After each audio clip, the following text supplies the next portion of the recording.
Oke, untuk ceramah ini kita akan berfokus kepada misi jemaat atau misi gereja tahun 500 sampai kira-kira 1000, tahun 1000. Nah, kita tidak boleh lupa tentang gerakan Nestorianisme yang sangat bersifat misi.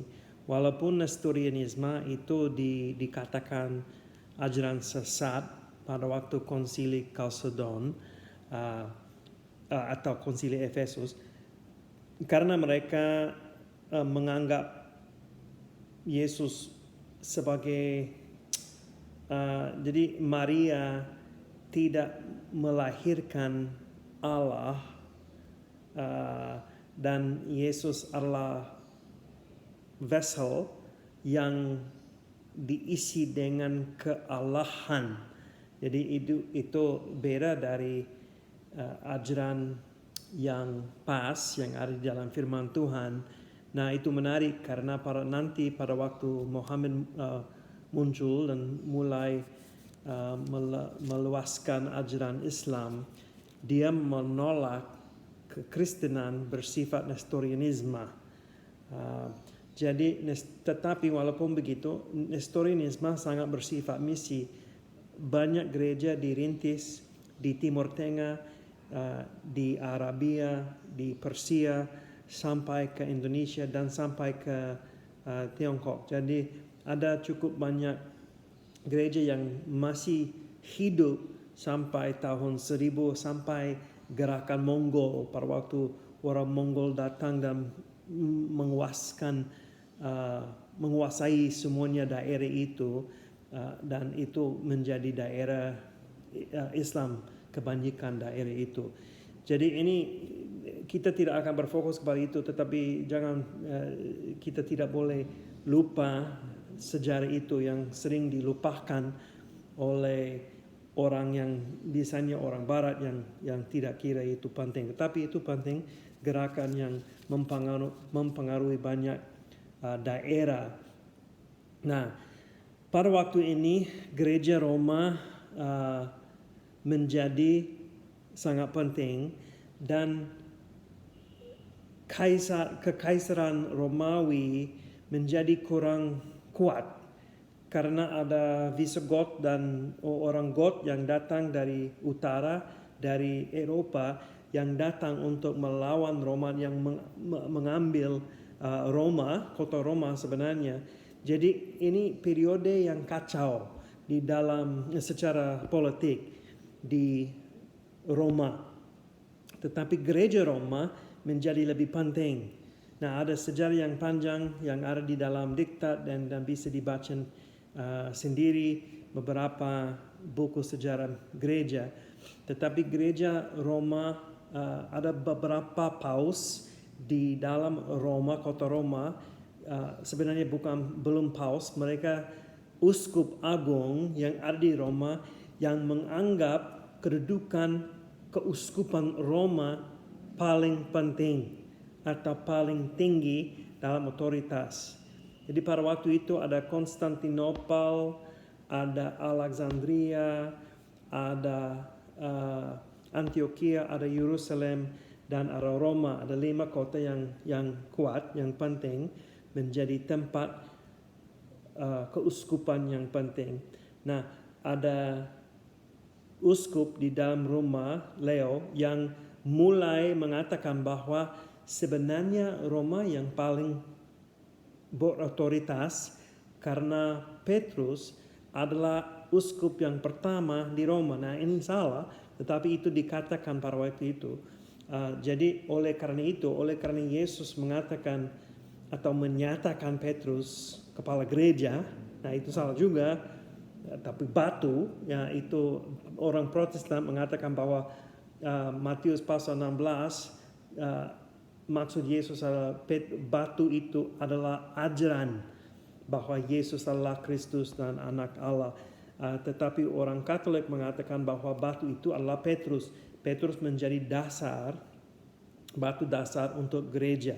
Nah, oleh karena itu Roma harus menjadi tempat yang paling tinggi dengan otoritas yang paling tinggi supaya uskup Roma bisa dianggap paus atau bapak gereja, supaya semua uskup lain harus tunduk kepada kepemimpinan atau otoritas uskup Roma. Itu mulai diajarkan atau dijelaskan abad yang kelima sampai abad yang keenam. Gregorius Agung menjadi paus tahun 590 dan dia mulai menguatkan beberapa ajaran Katolik yang unik yang sampai saat ini, seperti api penyucian. Konsep itu sudah ada di dalam gereja tapi dikuatkan oleh Gregorius, diresmikan. Ajaran tentang pendeta-pendeta dan imam-imam tidak boleh menikah, jadi selibat, itu diajarkan, diresmikan pada waktu itu oleh Gregorius. Dan orang bisa mencari jasa dari atau merit dari santo-santo dan Maria dan orang kudus, dan karena mereka punya merit, punya kebaikan yang cukup, karena tidak mungkin kita bisa langsung hadapi Tuhan, harus melewati santo-santo. Itu konsep itu sudah ada di dalam gereja tapi diresmikan oleh Gregorius menjadi ajaran gereja Katolik.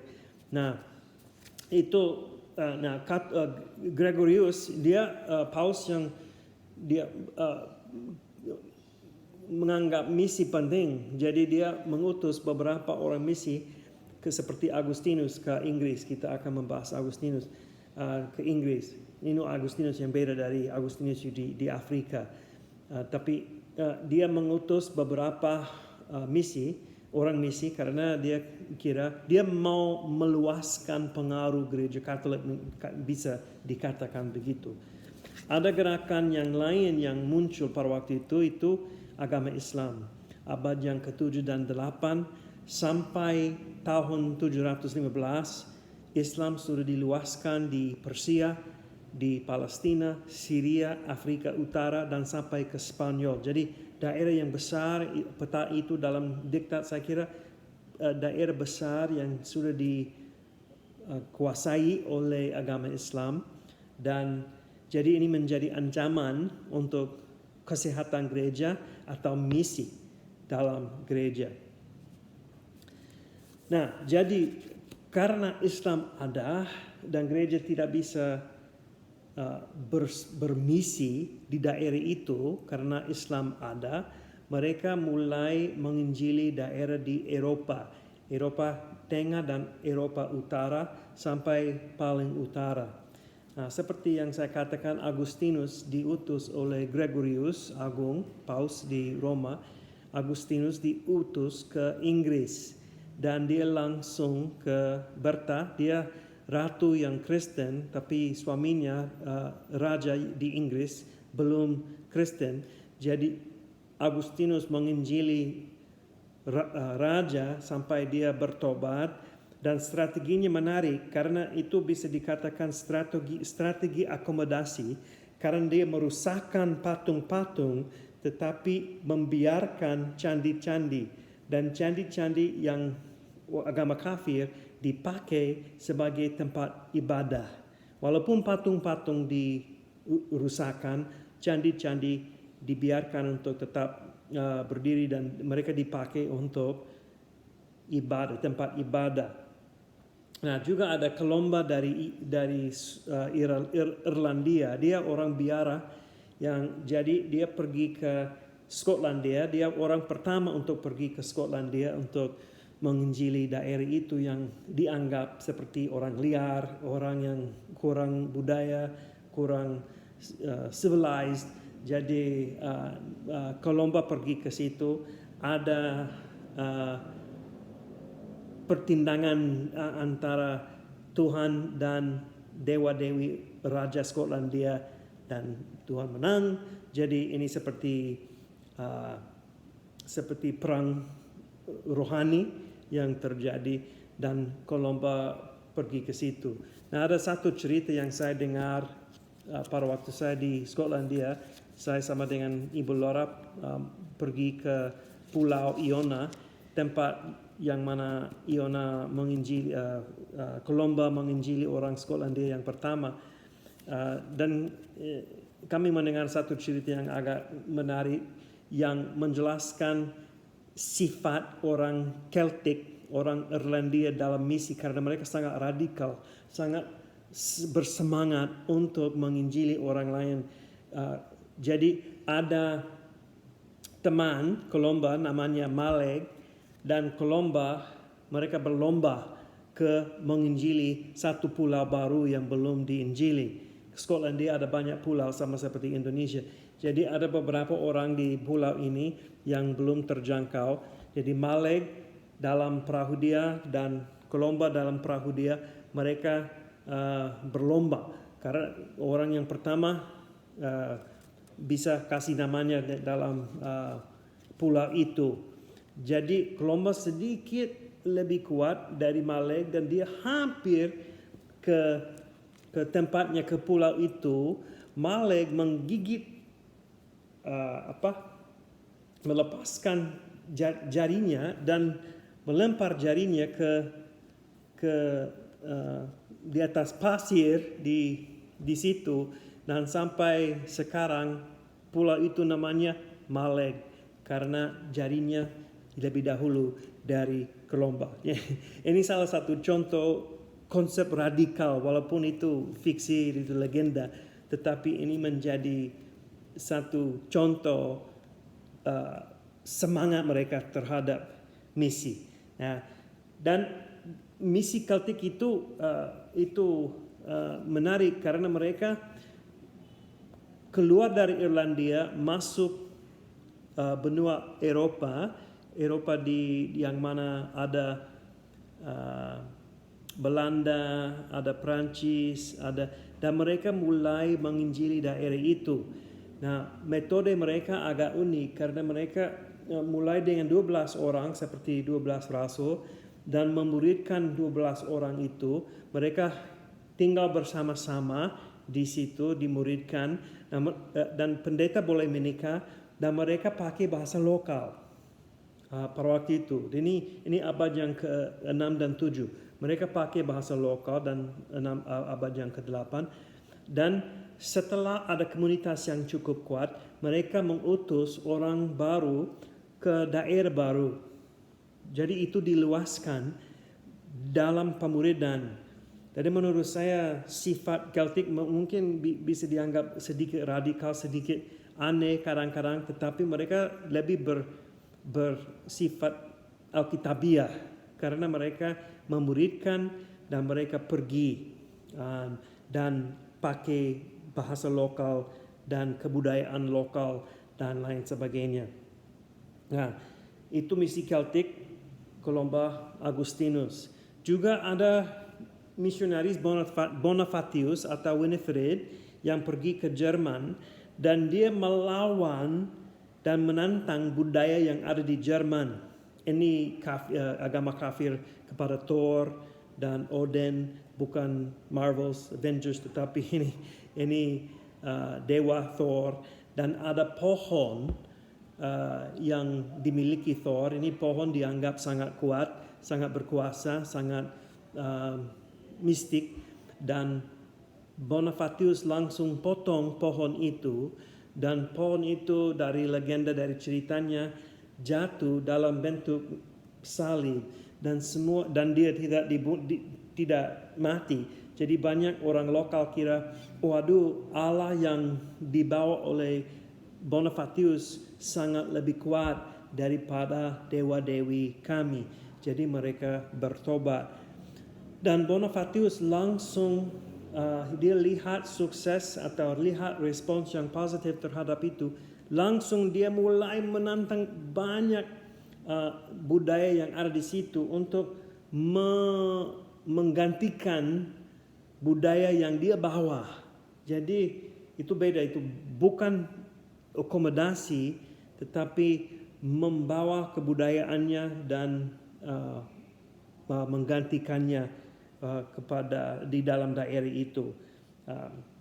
Dan dia pakai Latin dan bahasa asing di daerah itu.